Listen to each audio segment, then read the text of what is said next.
आज हम ज्योमेट्री के 2023 और 24 में कुछ क्वेश्चन पूछे थे, तो उनको सॉल्व करेंगे। और जो हमने पिछली क्लासों में सीखा, तो मैं आपको दिखाता हूँ कि आपने अगर अपने बेसिक फंडामेंटल क्लियर कर रखे हुए हैं, तो आप अपने इवन मैंने 2-3 क्वेश्चन मतलब सॉल्व करा दिए हैं तीनों। जैसा आज हम 3 क्वेश्चन सॉल्व करेंगे, तो तीनों के तीनों के मैंने आपको फंडामेंटल क्लियर करा दिए हैं।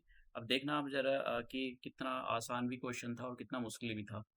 तो एक तो मैंने आपको ये एक बताया था कि अगर आपके पास कोई क्वाड्रिलेटरल है, ठीक है, उस क्वाड्रिलेटरल के अंदर जितने भी एंगल होंगे उनका इंटीरियर एंगल, ठीक है, जैसे मैं यहाँ पर ये क्वाड्रिलेटरल हो गया ABC, तो इसका सम मतलब angle A plus angle B plus angle C plus angle D equal to 180 degree. तो इसी पर एक ये मैंने बताया आपको। तो इसी पर क्वेश्चन है, तो देखिए अब लीनियर पेयर का भी हम यूज़ करेंगे। जैसे ये क्वाड्रिलेटरल है, चार साइड से बाउंडेड फिगर है, दैट इज द क्वाड्रिलेटरल। अब ये एंगल कितना है ये नहीं पता हमको, तो सिंपल सी बात है, ये 90 डिग्री है। तो मैंने आपको बताया था एक स्ट्रेट लाइन है, उस स्ट्रेट लाइन पर कोई एक एंगल दे रखा है, जैसे ये 90 दे रखा है, तो आप ये वाला इसके एडजेसेंट एंगल कैलकुलेट कर सकते हो। तो इसको अगर मैं एंगल 1 मानूं तो कितना आ जाएगा, ये आ जाएगा angle 1 plus 90 degree equal to 180 degree. तो यहाँ से एंगल 1 की वैल्यू भी कितनी आ जाएगी, ये भी 180 माइनस 90 इक्वल टू 90 डिग्री। तो ये भी हमारे पास कितनी आ गई, 90 डिग्री आ गई। तो आप सीधा यूज़ भी कर सकते हो, अगर इधर 90 है तो इधर भी 90 होगी। तो क्वाड्रिलेटरल की एंगल सम प्रॉपर्टी यूज़ कर लेते हैं कि सभी एंगल का सम, ठीक है, जितने भी अंदर के एंगल होते हैं उनका सम 360 के इक्वल कर दो। तो 360 का मतलब 60 प्लस 70 डिग्री नहीं लगाते हम, plus X plus 90 equal to 360। तो अब हम इधर ले जाते हैं सारी वैल्यू को, तो कितना आ जाएगा, एक काम करते हैं, सबको ले ही जाते हैं इधर। 360 माइनस 60 माइनस 70 माइनस 90, अपने ऊपर होता है कि आप कैसे इसको कम करना चाहते हो। जैसे मैं 60 कम करूँ तो ये 300 आ जाएगा, और माइनस 90 तो कितना आ जाएगा, और 300 में से 90 कम कर दो तो ये आ जाएगा 210।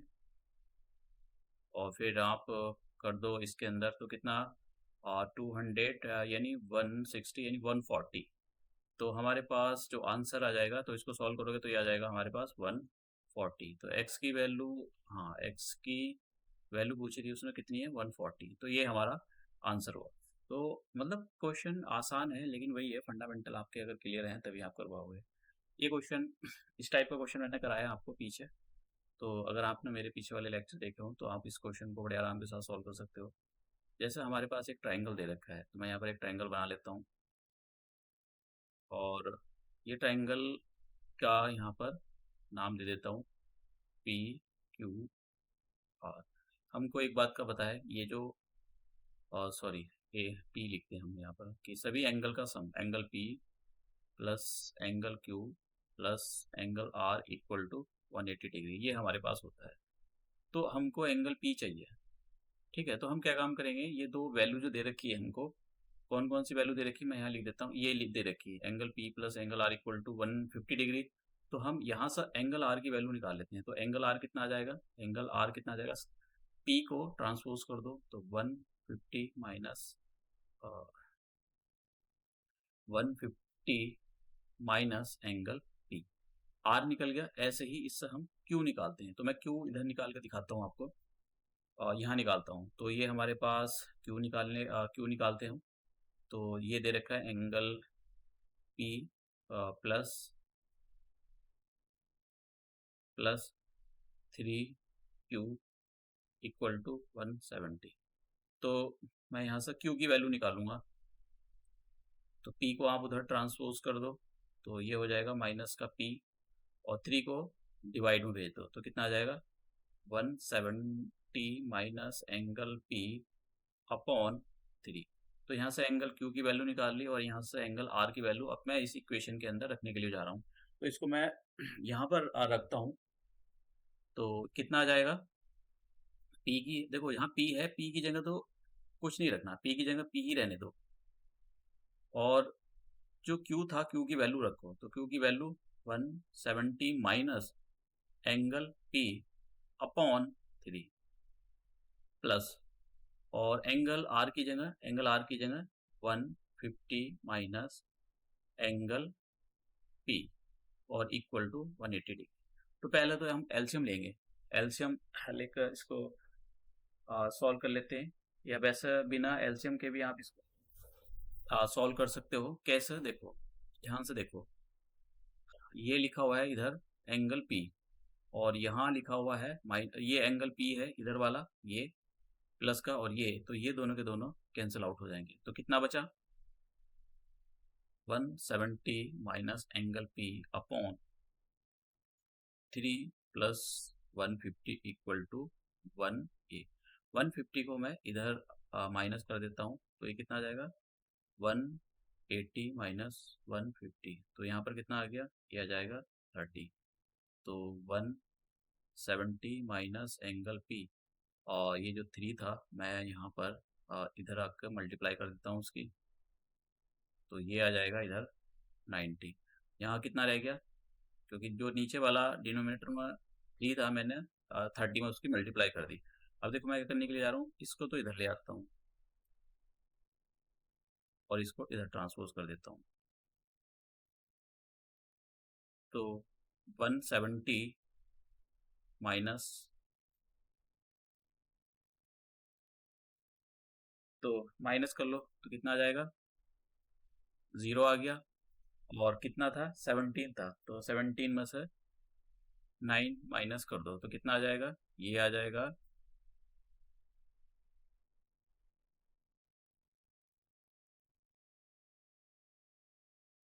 कितना आ जाएगा ये माइनस कर गए, तो बहुत सिंपल है, तो 8 आ जाएगा हमारे पास। ठीक है, तो एंगल P की वैल्यू कितनी आ गई, एंगल P इक्वल टू आ गया,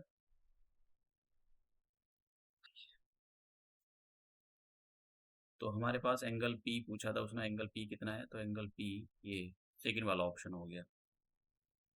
अब ये क्वेश्चन है, काफ़ी अच्छा क्वेश्चन है, ये मैंने कराया है, ये देखो मैंने ये भी इस टाइप का भी क्वेश्चन कराया है, इस टाइप का भी कराया है, और ये भी कराया है। तो देखो कैसे मतलब इस टाइप का ये तो नहीं था, लेकिन एग्जैक्टली ऐसा नहीं था, लेकिन इसी टाइप का था। देखो समझते क्या दे रखा है उसने यहाँ पर, सॉरी, एंगल, पहले समझते हैं कि ये डायग्राम इसी का है, ए सी बी की वैल्यू हमको निकालनी, ए सी बी देखते हैं ए सी बी कौन सा है, तो ए सी बी ये हमारे पास इस वैल्यू निकालनी है, तो हमने इसको बाईलेट कर लिया, बाईलेट कर लेते हैं हम, बार बार एंगल ए सी बी लिखना थोड़ा मुश्किल हो जाता है, वो भी एग्जाम एग्जाम में टाइम बचाना होता है।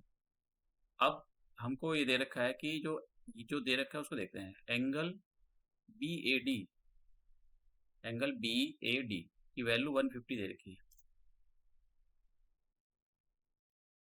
ये, तो ये कितनी वैल्यू दे रखी है, ये दे रखी है 150, एंगल बी ए डी ये 150 दे रखी है।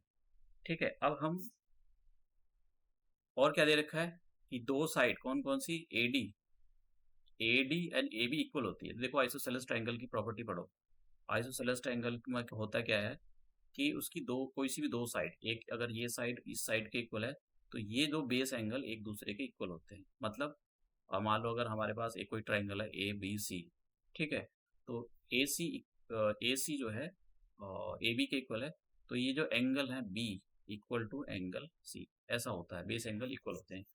तो इसका मतलब क्या हुआ, इसका मतलब ये हुआ कि हमारे पास ये जो दो एंगल है, कौन कौन से एंगल, एक तो ये वाला एंगल, और ये दोनों एंगल इक्वल होंगे, तो मैं इसको इसको x ले लेता हूँ और इसको भी x ले लेता हूँ। ये हमारे पास पूरा दे रखा है 150, तो ट्राइंगल ए बी डी के अंदर एंगल सम प्रॉपर्टी लगाते हैं। तो एंगल सम प्रॉपर्टी लगाने के लिए जा रहे हैं, एंगल ए प्लस, पूरे ट्राइंगल में हम लगा रहे हैं angle A plus angle B और angle D equal to 180 degree.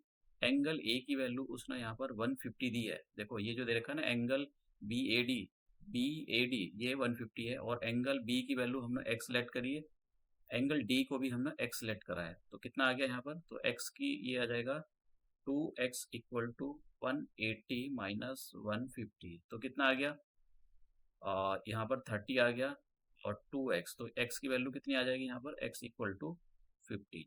ठीक है, x मिल गया हमको। अब देखो x निकाल लिया, बाई अब हमारा काम है बाई निकालना। तो बाई कैसे निकालेंगे, देखो ये हमारे पास आ गया 15, बाई कैलकुलेट करना है। तो बाई कैसे कैलकुलेट करें, अब हमको यहाँ पर ये तो मिल गया। अब देखते हैं जरा जो भी दे रखा है, और एक और इन्फॉर्मेशन दे रखी है उसको रीड करते हैं। उसने बोला है कि एंगल ए सी बी, जरा देखते हैं ए सी बी क्या है। ए सी बी यानी बाई की वैल्यू, देखो यहाँ पर देखो, हमने यहाँ पर एंगल ए सी बी को बाई माना है, यानी बाई इक्वल टू, इसमें यहाँ देखना ये जो ये equal to 90 plus angle B A C. तो बी ए सी कौन सा है, बी, देखो बी ए सी, ये वाला एंगल। ठीक है, तो इस एंगल को हम ले लेते हैं, चलो ठीक है जेड ले लेते हैं, जेड ले लेते हैं थोड़ी देर के लिए। तो हमारे पास ये वाला इस टाइप का इक्वेशन आ गया।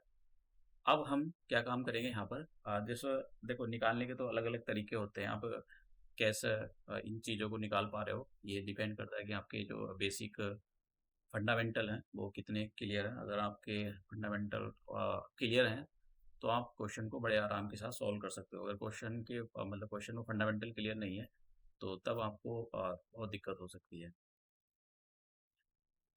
तो अब देखिए हमारे पास एंगल बी ए सी, ये वाला एंगल, अब ये नहीं पता हमको कि ये कितना है। तो अब हम सबसे पहला तो अगर मुझको ये पता लगे कि भाई ये कितना है, तो देखो मैं क्या कर सकता हूँ, यहाँ पर इसको रोक देता हूँ, इक्वेशन नंबर 1 डालकर रोक देता हूँ इसको। अब जरा यहाँ पर आते हैं इस वाले ट्राइंगल में, कौन से वाले ट्राइंगल में, ट्राइंगल ए सी बी के अंदर। तो ट्राइंगल ए बी सी के अंदर अगर आप देखो तो एंगल सम प्रॉपर्टी अगर हम लगाएं तो Z plus X plus Y equal to 180 degree. ठीक है, और देखो x की वैल्यू का हमको पता है, x कितना है, x हमारे पास यहाँ पर 15 हो गया, y इक्वल टू कितना हो गया 180, और z के बारे में नहीं पता है, और हम यहाँ पर y की वैल्यू लिख सकते हैं कि y की वैल्यू कितनी है। तो y की वैल्यू हम यहाँ से ऊपर से रख सकते हैं कि y हमारे पास कितना है यहाँ पर 6।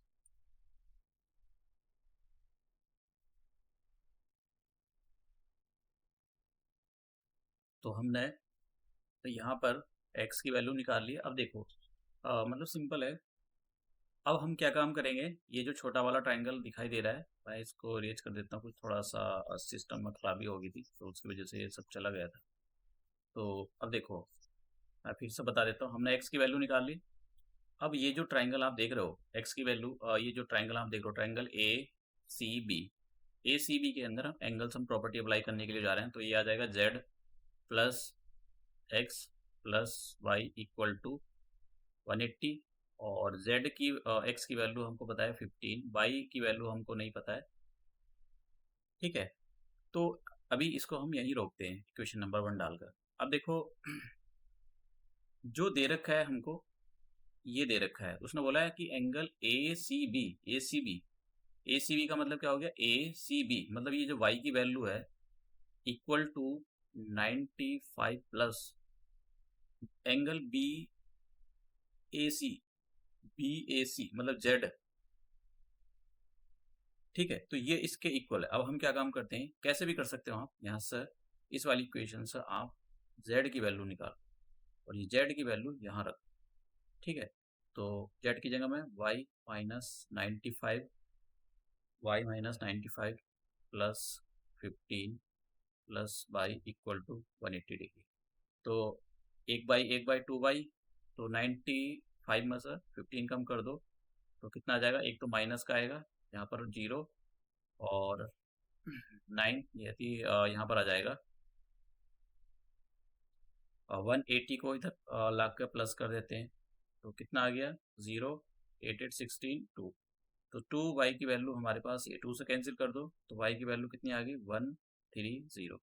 तो y जो एंगल है, ये जो y एंगल है, ठीक है, यही तो एंगल ए सी बी है जो बाई आया वही एंगल ए सी बी है। तो आंसर कितना आ गया हमारा 130। तो ये जो क्वेश्चन थे ये मैंने आपको सॉल्व करके दिखाया कि किस टाइप के जो क्वेश्चन है पूछे जा रहे हैं। कि यहाँ पर स्लाइड इरेज हो गई थी, पता नहीं कुछ हो गया था तो ये सिस्टम बंद हो गया था, जिसकी वजह से ये सारा चला गया। तो मैंने हालांकि आपको सॉल्व करके दिखा दिया ये क्वेश्चन। तो अब मैं आपको नेक्स्ट लेक्चर में पिछले साल के क्वेश्चन नए कॉन्सेप्ट सिखाऊंगा। कि देखो मैंने जैसा पहले बताया था, जो ज्योमेट्री होती है उसमें बहुत सारी चीज़ें, अभी इसके अंदर सर्कल भी आने वाला है। तो जहाँ जो चीज़ आ रही है मैं आपको बताता जा रहा हूँ। कंप्लीट सब कुछ करना है, ज़रूरी है कि सीक्वेंस से ही आप चलो और बस सब कुछ कंप्लीट करना है। तो जो जिस चीज़ की ज़रूरत होगी आपको मैं वहाँ पर उसको कॉन्सेप्ट को क्लियर करा देता हूँ, अगर मैंने वो टॉपिक नहीं पढ़ाया है तो ये अपना हम लेक्चर यहीं समाप्त करते हैं और अपने नेक्स्ट लेक्चर में मिलते हैं।